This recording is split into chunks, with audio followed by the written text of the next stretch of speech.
Mga kabayan, tila nakatutok at seryoso ang Kamara at Senado sa mga impeachment complaint laban kay Vice President Sara Duterte.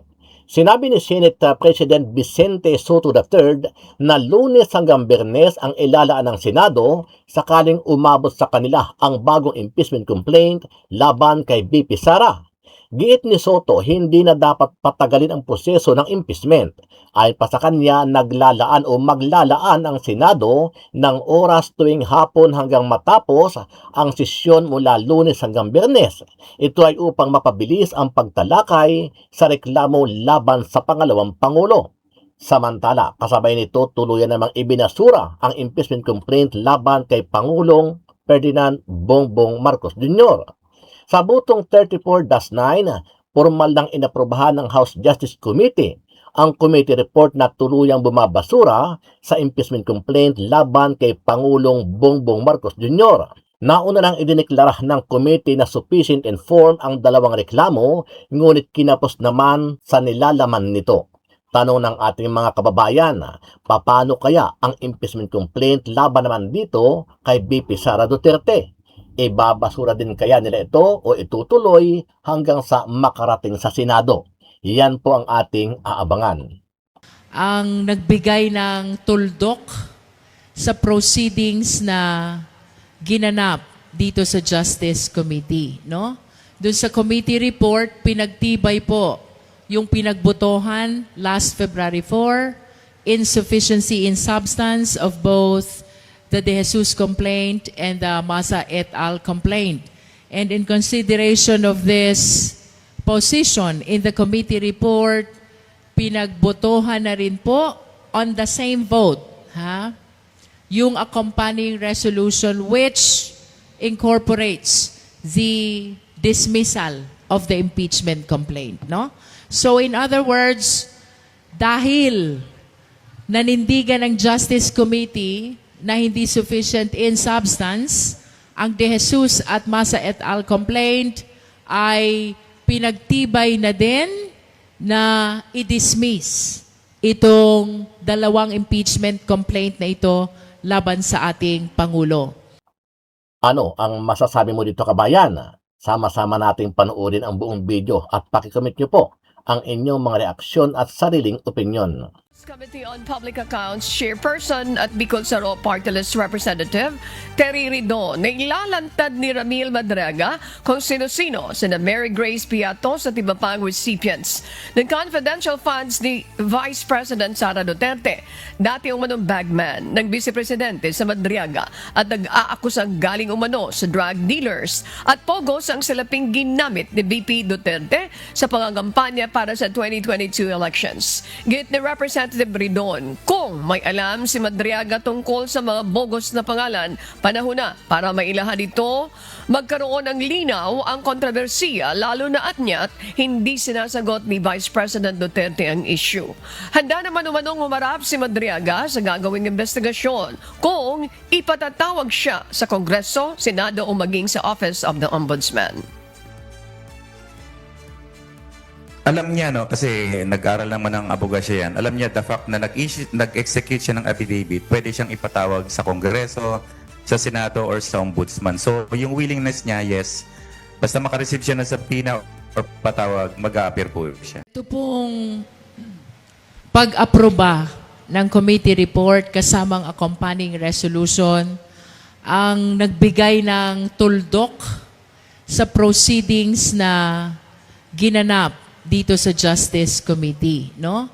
Doon sa committee report, pinagtibay po yung pinagbotohan last February 4, insufficiency in substance of both the De Jesus complaint and the Masa et al. Complaint.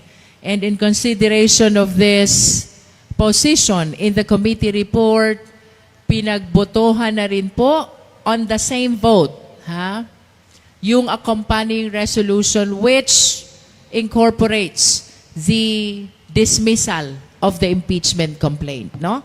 So in other words, dahil nanindigan ng Justice Committee na hindi sufficient in substance, ang De Jesus at Masa et al. Complaint ay pinagtibay na din na i-dismiss itong dalawang impeachment complaint na ito laban sa ating Pangulo.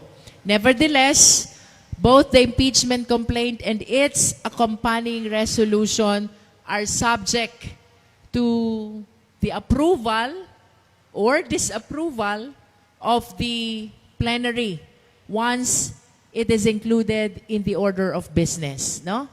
So right now, we are completing the signatures because it's quite a huge number in the Justice Committee who voted in favor of the approval of the committee report and its accompanying resolution, no?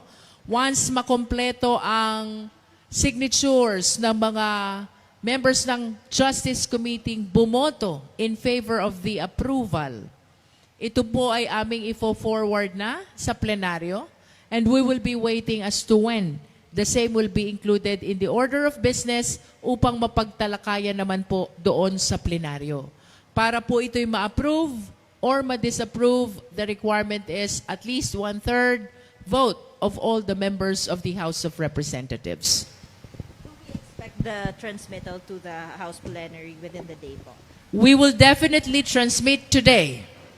But as to when the same will be included in the order of business, it will depend on the Committee on Rules. Binatikos ni Senator Panfilo Ping Lacson ang naging pahayag ni Sagip Party List Representative Paulo Henry Marcoleta kaugnay naman ang issue sa West Philippine Sea.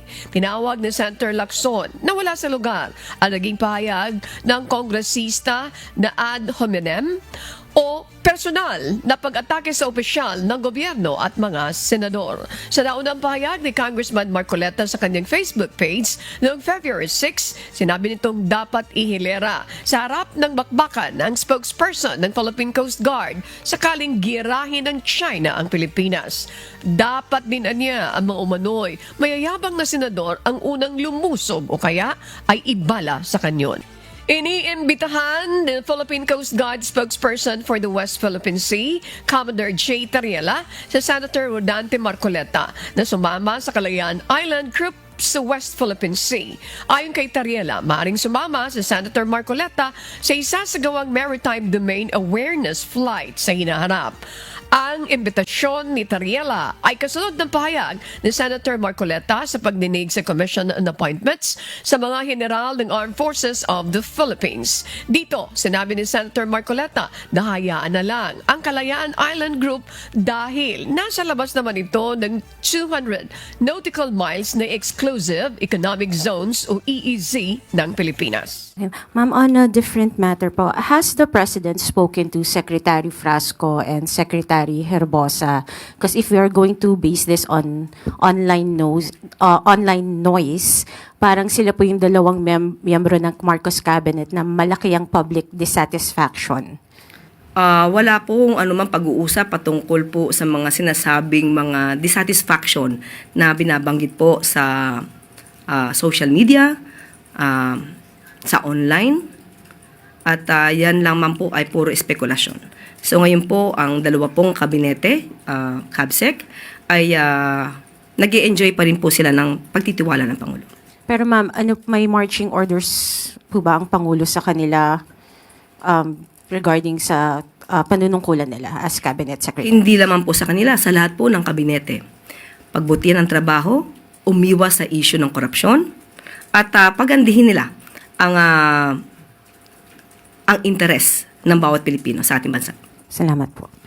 Follow up lang po. Can the palace confirm whether asset freezing and suspicious transaction reports tied to these projects are moving beyond contractors to public officers? Ang pag-freeze ng assets, importante po yan. At kung meron mang sino mang kinalaman sa mga korupsyon, ay dapat lamang po na ma-freeze ang assets. Kaya po, hindi lamang po mga investigating bodies ang kailangan mas mobilis, kumilos, pati po yung AMLAC. Dahil meron pong karapatan ng AMLAC na magsagawa, motu proprio ng pag-iimbestiga. Upang kung may nakitaan sila na dapat na ma-freeze ang asset ng sino maaaring sangkot, ay magampanan agad nila ito at makapag-file agad ng petition sa Court of Appeals. Last na po, does the President think failure to secure convictions in these cases could weaken the country's standing with FATF's assessors? Sa ngayon, masyado pang maaga na pag-usapan kung may failure to make these culprits liable for their acts. Unang-una po, nagsisimula pa lang po tayo. Meron na po mga nakakasuhan at sinabi rin po ng Ombudsman at ng DOJ ay patuloy pa rin po ang pag-iimbestiga. So, tingin natin po ay nakikita naman ito para mapatunayan ng bansa sa pamumuno po ni Pangulo Marcos Jr. na sincero po at seryoso ang administrasyon na ito na pugsain ang korupsyon.